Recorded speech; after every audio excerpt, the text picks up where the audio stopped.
Ya, ini selanjutnya kita masuk ke contoh. Contoh di sini adalah gambaran untuk bisa teman-teman lihat gitu ya.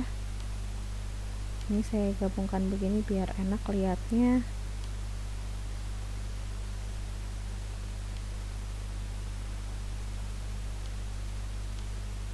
Nah, untuk hipertensi ini contohnya, misalnya ada yang hipertensi antara jenis kelamin yang laki-laki dengan perempuan. Tadi saya katakan ini adalah skala datanya kategorik, baik yang kelompok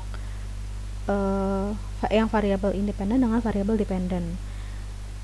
Jadi berapa banyak sih orang yang hipertensi ya? Jadi orang saya misalnya diperiksa tekanan darahnya, saya dikelompokkan ke dalam kategori yang hipertensi, berarti ya saya perempuan, berarti saya adanya di C ini. Misalnya Wahyu gitu ya. Nah, ini laki-laki, kebetulan tidak hipertensi, maka masuknya ke yang B. Nah, ini yang dimasukkan pengamatan data. Jadi satu data hanya untuk satu orang, hanya untuk satu kelompok saja, maka dikatakan dia variabelnya independen.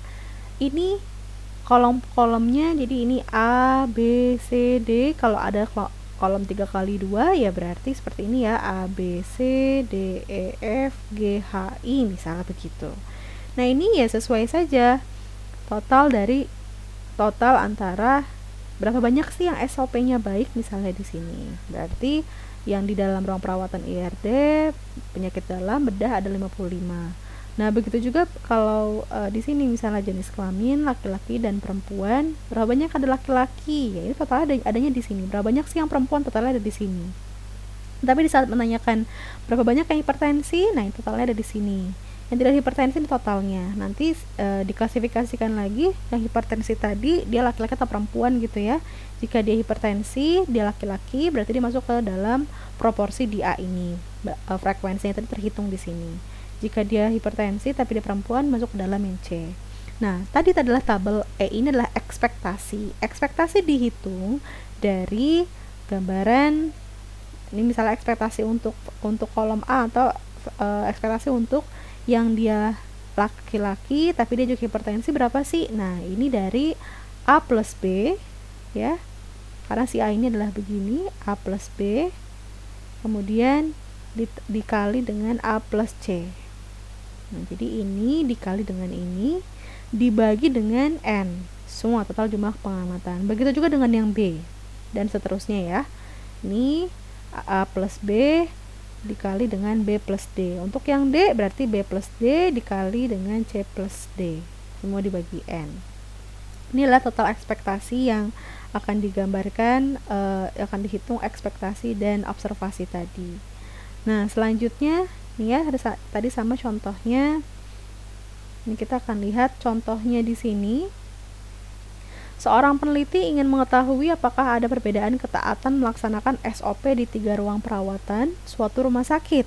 Jadi pengen tahu perbedaan ketaatan. Nah, ini bukan nilai rata-rata ya, tapi nilai berapa banyak yang baik, berapa banyak yang cukup, berapa banyak yang kurang. Maka bentuk skala itu adalah kategori, tidak lagi dalam bentuk rata-rata. Gitu ya.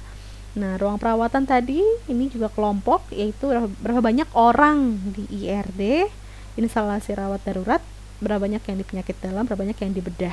Nah, ini totalnya. Jadi kalau kita pengen tahu berapa sih total orang yang ada di IRD, 38, berapa jumlah total keseluruhan di penyakit dalam, ada 32. Tapi jika spesifik kita ingin lihat berapa sih orang yang SOP-nya cukup di ruang perawatan penyakit dalam, nah ini berarti ada 10 orang. Nah, ini dimaksud dengan tabel KAI gitu.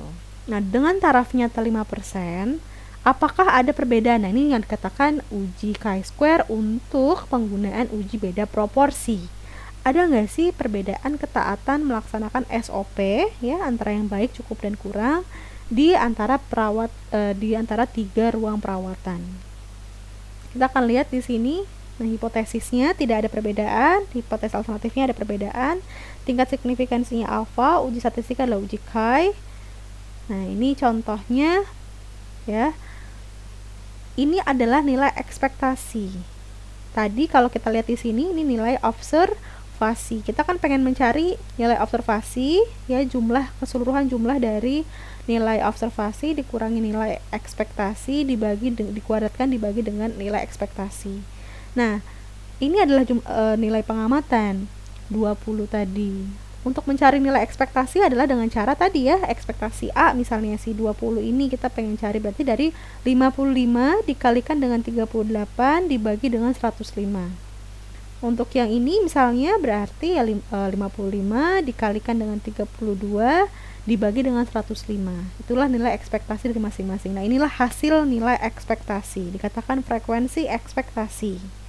Ya, 19,9, 16,8 ini dari hasil tadi saya ulang lagi, dari hasil total tergantung dari yang tadi dicari, kemudian dikalikan, kemudian dibagi dengan semua total pengamatan. Di sini dari nilai ekspektasi kita lihat kan syarat chi-square tadi, Pearson chi-square tadi, jika tidak boleh ada yang nilai ekspektasinya kurang dari 1. Nah, di sini ada nggak yang selnya, ya, sel-sel tadi di dalam kolom ini yang kurang dari 1 frekuensi harapannya? Saya rasa tidak ada. Ya, semua lebih dari 1. Kemudian tidak boleh ada sel yang frekuensi harapannya kurang dari 5, yang maksimal 20%. Nah, di sini tidak ada yang kurang dari 5, ya. Nah, maka dikatakan syarat uji chi-nya terpenuhi. Jika syarat uji chi-nya terpenuhi, maka baru kita hitung dengan perhitungan tadi, ya, penjumlahan rumus chi, yaitu penjumlahan dari nilai observasi masing-masing sel dikurangi dengan nilai ekspektasi masing-masing sel sesuai dengan nilai sel tadi dibagi dengan nilai ekspektasinya si sel tadi, ini dikuadratkan, ini dijumlahkan. Jadi misalnya tadi 20 si yang dia SOP-nya baik di ruang IR itu 20, adalah nilai observasi. 20 dikurangi dengan tadi nilai ekspektasinya 19,9, ya, dikuadratkan dulu, kemudian dibagi dengan 19,9. Nah, ini seterusnya, karena ini ada 1, 2, tabelnya 3 kali 3 berarti ada 9. Berarti hitungannya penjumlahannya ada penjumlahan 9 tadi dari masing-masing sel. 1, 2, 3, 4, 5, 6, 7, 8, 9. Ya, ini jangan sampai salah. Nah, inilah hasil dari perhitungan chi kuadrat, yaitu 11,3573. Kemudian kita akan mencari nilai DF atau derajat kebebasan dengan nilai tabel chi. Nah, tadi, ya, karena alfa yang digunakan adalah 5% tadi, tarafnya itu 5% di sini. Dan kemudian juga DF, tadi kita lihat DF itu adalah dari B baris dikurangi 1 dikalikan dengan kolom dikurangi 1. Ini tabelnya kelompoknya barisnya ada 3, kolomnya juga ada 3. Berarti 3 dikurangi 1 2 dikalikan dengan 3 dikurangi 1 2 juga, berarti 4. Nah, ini didapatkanlah tabel yang alfanya 5%, DF-nya 4, yaitu 9,49. Kemudian dibandingkan, ternyata nilai chi hitung lebih besar dibandingkan nilai chi tabel. Maka dapat disimpulkan H0 ditolak, maka kita masuk ke dalam daerah penerimaan HA. Tadi secara hipotesis HA-nya itu adalah ada perbedaan, gitu, ya. Nah, ini adalah hasilnya.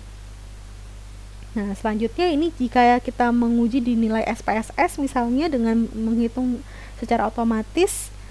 Nah, ini kita dapatkan hasilnya, mana yang kita baca tadi ada Pearson chi-square. Nah, ini Pearson chi-square itu kadang memenuhi, tidak ada nilai ekspektasi yang kurang. Nah, ini hitungannya tadi, ini count-nya adalah atau nilai observasi, ini adalah nilai ekspektasinya. Maka tadi, ya, ini pendekatan probabilistik juga untuk menghitung. Kalau tadi pendekatan klasik dengan melihat tabel 0,023. Nah, jika P atau nilai p-value dari Pearson chi-square yang ini kurang dari 0,05, maka dikatakan H0 ditolak, maka daerah penerimaan HA. Nah, ini contoh yang lain, nanti teman-teman bisa sambil lihat juga, ya, contoh yang lain dalam melihat perhitungan chi tadi. Jadi 1 dikurangi 3,8. 3,8 ini dari mana nih? Ya, tadi dari 5.